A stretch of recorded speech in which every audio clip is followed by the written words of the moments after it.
Richard Tice is here. Very good morning, Richard. It's not a good morning, actually, Mike. No, I'm afraid. It is just morning. Yes. And it is grey, and I think many people will wake up feeling incredibly gloomy with this news. Because essentially what's happened in the last 24 hours is that the government has confirmed they have totally and utterly abandoned Brexit. Yeah. Lock, stock and barrel. If you remember, we were supposed to take back control of our laws, our money and our borders. Yes. And the news that's come out overnight in the Daily Telegraph is just a forecast of what's going to come out on May the 25th on the official government numbers. I think this is sort of managing the expectations. Yeah. It's by the Centre for Policy Studies, but they are forecasting that the net number, so the gross number will be that have come in during the whole of 2022. Well, at least another third, won't it? Well, it'll be about 1.5 million. Yeah. So that's gross. The net number, after you take away those who've left, will be around 1 million people. Yeah. Just reflect on that in 12 months. Yeah. So when people say there's a housing crisis, an affordability crisis, well, it's not surprising if there's 1 million more people. When you say there's a health crisis, you can't see a GP, it's not surprising. Yeah. When you say that you can't... well, you there's can't a benefits drive crisis. anywhere. You can't drive anywhere. There's a benefits crisis because millions of people... You know, I'm hearing stories of the fraud that's going on within the benefits system. Is that potentially people that are coming to this country? Who knows? What is clear is that at every level, Britain basically is full. Yeah. And I believe we are reaching breaking point. Yeah. And this number, when it comes out officially on May the 25th, that's the date to look out for. I think the vast majority of this country will say enough is enough. Absolutely. Otherwise, if this carries on for a decade, that's another 10 million people. Yeah. Where are they going to go? Well, we spoke to Professor Coleman, David Coleman, who's at Oxford and studies demography, and he basically said that by it could be as soon as 20 or 25 years from now, there could be 100 million people living in Britain if this is not stopped. We spoke to Migration Watch at the start of the week, who said that their estimate is around 750,000. The reason the Telegraph has upped it is because actually it's the Home Office who have said to them, we're worried that it will be 1 million. That's the Home Office saying it. Which basically means they've already got the numbers, they've already had a heads up, and everyone's running around like headless chickens trying to work out what are the reasons. Yeah. And in the online piece of the Daily Telegraph, which has got this, which, by the way, has already overnight had over 2,000 comments from distraught Brexiteers. Yes.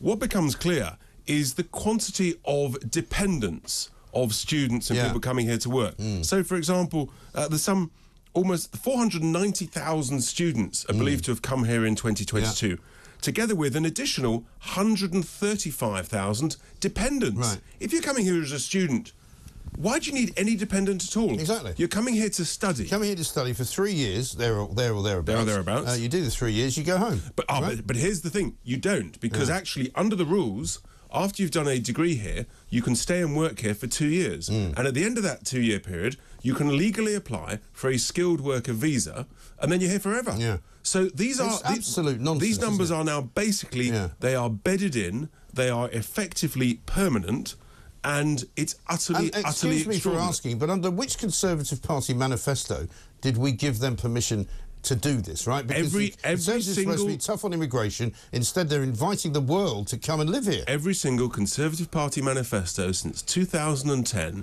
which I think therefore is 4 manifestos later, all of them said that they were going to reduce immigration. And Boris Johnson in 2019 said we were going to take back control and reduce immigration. That was part of the Brexit But how can you reduce immigration if you actually have a policy which allows people to bring family members here and allows people to stay here after they finish their lives, in other words, right? So I'm afraid they have lied to us. Ministers have been utterly incompetent. They've failed to do their job.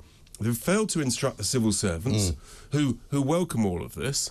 And so the net consequence is that we people who live here, we are suffering. The country is bursting at the seams. And we're paying out money to people who should not be in receipt of money. We're paying £7 million a day to house. We haven't even started talking yet about the illegal migrants. This is all legal migration. This is all people who've come here by the rules, under the rules of this incompetent Tory regime over the last 13 years. And it is now peaking. And 1 million a year, within a decade, that's another 10 million people. That takes us from 70 to 80 million people. Well, we've got an affordable housing crisis. We've got a health crisis. We've got a benefits crisis. Nothing works in this country. No. The country's broken, and the country is full. Yeah. It's as simple as that. And I don't understand why any government minister can justify their existence right now, because the schools are full, as you say, the hospitals are full, the buses are full, the trains are full, the roads are absolutely, completely and utterly impacted by it. You can't do anything. The Royal Mail doesn't work. You know, nothing works. It's why my policy, our policy, is the only sensible policy, which is to have net zero immigration. Yeah. The only net zero this country wants. You've got to stop all of it. You've got to say that we will welcome in the same number that are leaving. Yeah. So the population is capped, and then you can actually get to grips with the current crisis we've got in housing and health and all the others. Yeah. And you could allow probably a 10-year period to catch up, to build all the things that are required in order for the country to function properly, and to get higher wages, and to look after our own young people who can't get on the housing ladder. They can't get higher paid jobs, because if you increase the supply of labour, guess what happens? The price of that labour goes down. Yeah, and the whole point of Brexit was to raise the price of labour so that people who were from this country would make more money. And it worked for a while. Worked in the lorry driving business, for example. A lot of British lorry drivers started to make proper money. A lot of European lorry drivers went back to their original countries of birth. And that worked for a bit, but that seems to have all been forgotten now. Well, that's all been forgotten, and the acceleration, the growth in these numbers is utterly, utterly extraordinary, and it's deliberate.